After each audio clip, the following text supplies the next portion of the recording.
Hey everybody, and welcome back to another video on the channel. Today we're going to be talking about a kind of weird new piece to the collection I just picked up. One that I've actually kind of wanted for a little while, a complete in box, since they were pretty rare when I was growing up, which is the Xbox Wireless G adapter.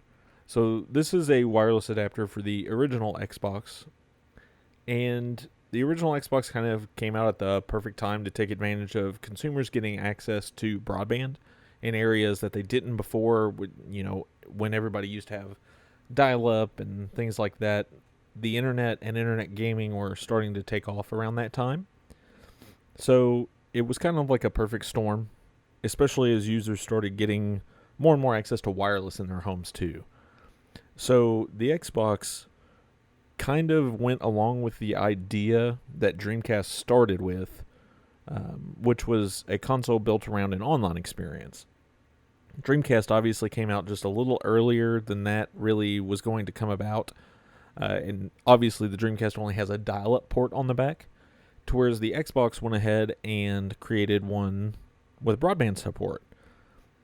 So as people got broadband and into wireless as well later on, they were able to utilize the Xbox to play online with games like Halo 2 and Unreal Tournament and Crimson Sky's High Road to Revenge. Microsoft really kind of innovated that market and made online gaming what it is today. And we'll talk more about Xbox Live in a future video. But today we're going to be mostly talking about this device here, where you're going to be able to use your Xbox anywhere in your home without having to run a cable, which at that point in time was a pretty big deal. Everybody used to have to run cables to everything they actually wanted to use, and people were still more nervous about wireless technology, and it was really expensive at the time.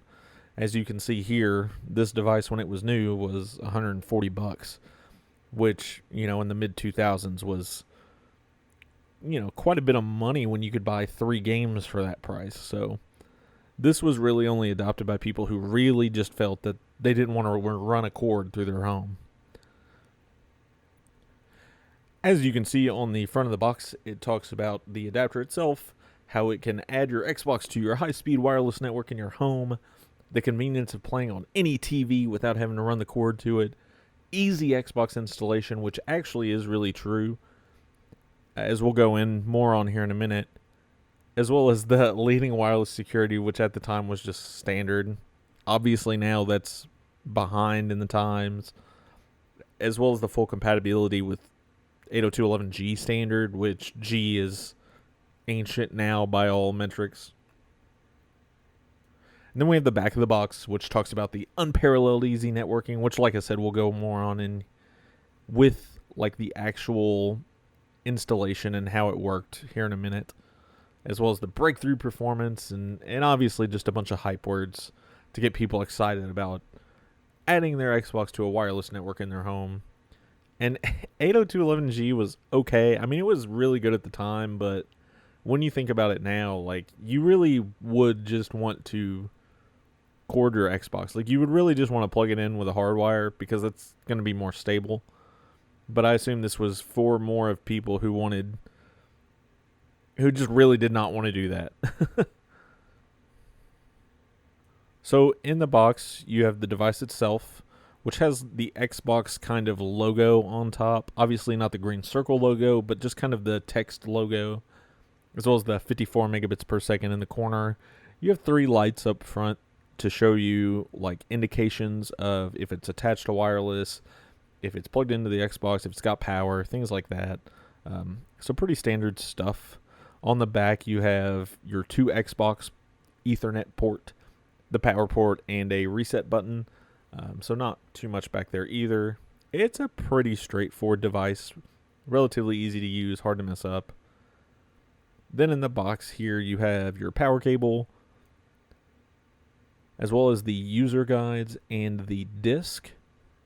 So this disc is meant to be put into an Xbox. It is not meant for a PC. And this will allow you to configure the device directly from the Xbox so that you don't ever have to like plug in the device to a PC, which is extremely easy and such a good concept for the time too, because so many of these devices you used to have to set up on a computer first. which was really annoying.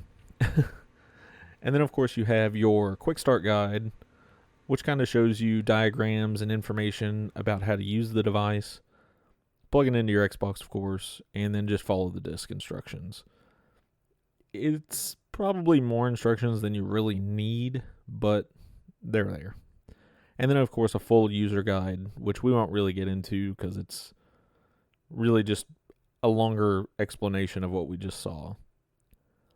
And then, for the latest product information, visit our website at www.microsoft.com/broadband networking. Love little inserts like this. They're always great. So here we have what comes up with the disk. As you can see, the disk kind of goes back to a dashboard style view where you get a few extra options about your wireless settings. So you get things like network name here where it shows you everything that it can see within range. So it still sees all sorts of wireless access points today, as well as your network mode and security type. The device can't do modern security, so that's really where it kind of falls apart today. You can firmware change it, but I don't really see the point of that when you could just hardwire the device. This is almost really more for novelty now. Or a LAN. I mean, you could do this with like a LAN party type deal where you just didn't have enough ports. If you had a wireless router, like you could set up 16 Xboxes, one of them could use this. I mean, I guess that would be a niche use case, but you could do it. But yeah, they really didn't make it easy to set up at the time. And honestly, Xbox did a great job with the device. They made it easy to use, super user friendly, and overall there's not much bad I can say about it. It was a little expensive, but overall it got the job done. I mean, if you really needed to set up your wireless network to your Xbox, this would do it. So hopefully you enjoyed this small weird view into a niche product at the time for the original Xbox. Thank you for watching, and help us get to 100 subscribers. I really want that custom URL. I think that will help the channel. So if you haven't yet, please subscribe, and thank you so much for watching, and we'll see you in the next video.